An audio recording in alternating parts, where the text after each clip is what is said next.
So the theme of this video is, how do you know when to walk away? How do you know when to change direction and make a cold break, move on to something new, and really just walk away?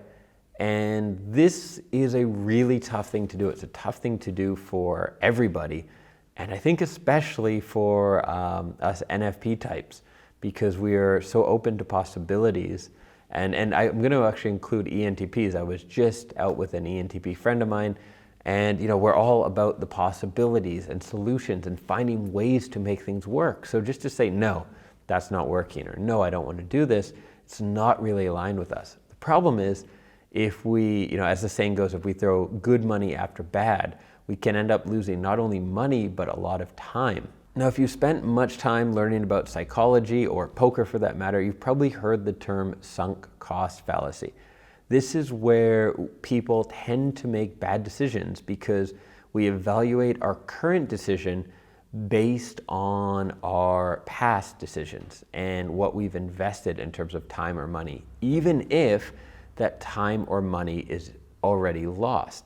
So the general principle here is that whenever you're making a decision, you should look at where you're at in the moment. Sorry, if you see me looking down, I'm literally looking at my fingers as I'm hand talking to myself here.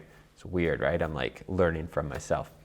So you should look at your current situation, what you would lose or gain from your action in the moment, not what you've already invested. So I mentioned in the update video yesterday that the investment I was looking at in the Ukraine, that things did not work out.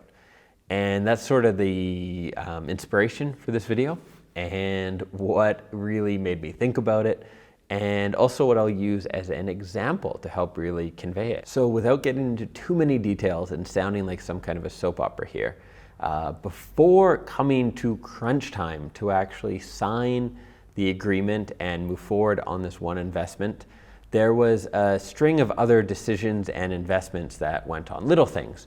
And ultimately, by time we were getting to the investment part, the big signing and all that, on my end, I'd probably put in somewhere between, let's say, $2,000 and $3,000 that would be lost if we were to walk away from the main investment. Now, some of that money arguably would be lost regardless, right? It's tough to explain it all without getting into too many details. But when it came down to this final decision of thinking about, okay, is this a good call to try to make this work, to stick things out? One of the things that can pop into your head is, hey, I've already put X amount of dollars into this, right? I've put all this time. I've been to Ukraine twice. I've lost effort and time I could have put into other things. And so I don't want to lose that. If I walk away, that's all for nothing. Or, we can chalk it up to like a life lesson and I blah, blah, blah. And I actually do believe that. I do believe that there's a lot of value in our lessons. But, we can chalk that up to something like that. But there's that feeling of, if I go now, I've accepted a loss. It's done. I have lost that money. Whereas if you keep going, you can chase this belief that I'm going to make it back, I'm going to make that time all worth it, etc. But sometimes the signs keep pointing to, this is bad.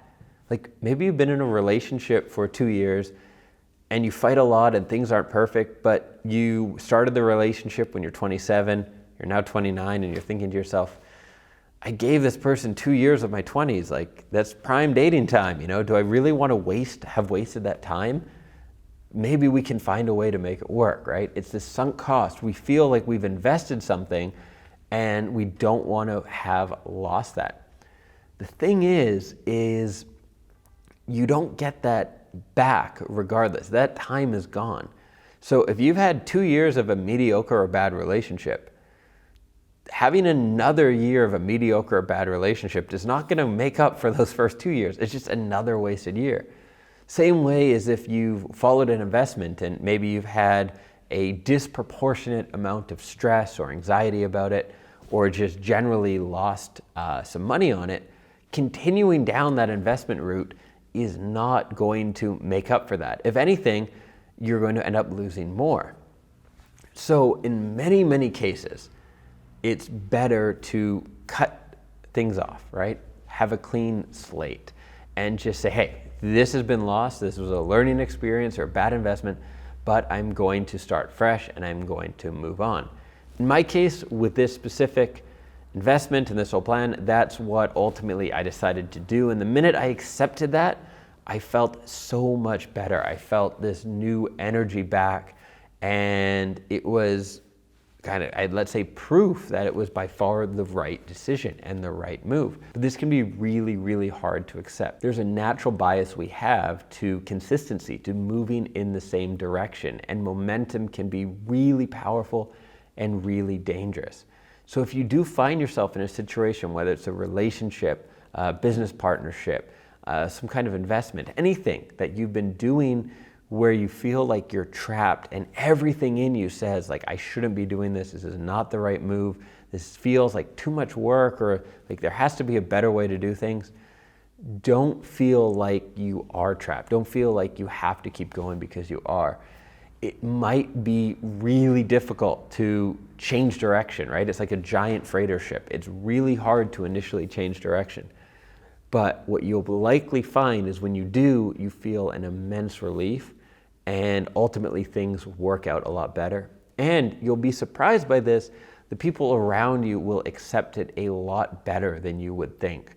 All the chaos and anger you imagine probably won't actually happen in reality. Anyhow, those are just my 2 cents, my thoughts on it as I go. This was a very recent thing, but I think this is really important. It's really easy for us to get trapped in a direction and feel like we can't change things up. You know, I didn't mention in the video, but even like a career path, you know, I've invested this much money or time in law school or in my career and I can't change. But hey, if you're not happy now, get out while you can, write off that investment and move on. In the comments below, let me know if there was a time in your life when you felt like you couldn't change direction, that you couldn't walk away, and then you did anyhow. And how did you feel after, and how did that work out? Share that with me in the comments. I read every single comment. Thank you for watching. I may do another video, or probably more likely a podcast, and really go into depth on the Ukraine and my investment and the partnership I had there, and lessons from that and anything I can share. So if you're interested in that, do hit the subscribe button and check out the podcast as well. I publish a lot of exclusive content there that I don't do here on YouTube just because it's maybe longer form or just doesn't really fit here as well. Or maybe I just don't want to do my hair that day and I can record a podcast and not a video. Whatever it is, check that out as well. I'll have a card pop up here with a link to the podcast. Thank you for watching, and catch you in the next video soon.